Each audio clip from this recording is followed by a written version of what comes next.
L'hiver approche et les journées raccourcissent à vue d'œil.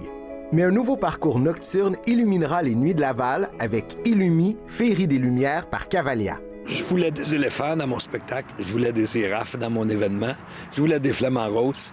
Et puis ça, je suis pas d'accord à les utiliser vivants, alors j'ai décidé de faire des milliers de sculptures de lumière. Les visiteurs découvriront 8 mondes composés de centaines de structures lumineuses. De la savane multicolore au boulevard américain revisité, en passant par les pôles lumineux. Un voyage féerique et très instagrammable. C'est une nouvelle façon de voir l'événement, c'est-à-dire que c'est très immersif.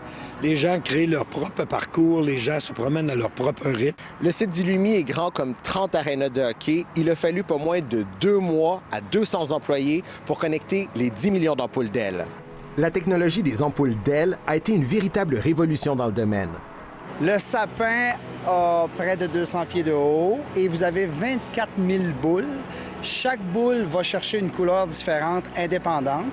Le programme a été monté par un designer canadien québécois de Montréal. Si je veux écrire Cavalia, je prends un carré du damier, je mets un C et dans mon arbre, il va apparaître un C. Et dans mes 24 000 boules, je peux faire le jeu de lumière que je veux. Pour ce nouveau projet, l'équipe de Cavalia a pu compter sur une aide financière de 2 200 000 $ de la part de Québec et de Tourisme Laval. La popularité des parcours illuminés a été stimulée par les récents succès de la compagnie montréalaise Moment Factory. Avec leur série de parcours Lumina, ils ont réussi à revitaliser des sites dans plusieurs régions avec leur parcours immersif et à attirer des centaines de milliers de visiteurs. Le Jardin botanique a été un des précurseurs avec ses lanternes chinoises qui remportent depuis le début des années 90 un vif succès. Nous, notre grosse saison, vraiment, c'est septembre-octobre avec Jardin de lumière et Halloween. C'est vraiment un moment fort dans la vie du Jardin botanique.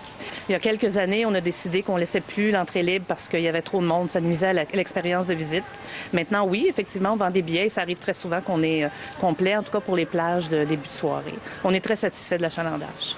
Avec Illumi, l'équipe de Cavalia espère remporter le même succès et créer une nouvelle tradition du temps des fêtes.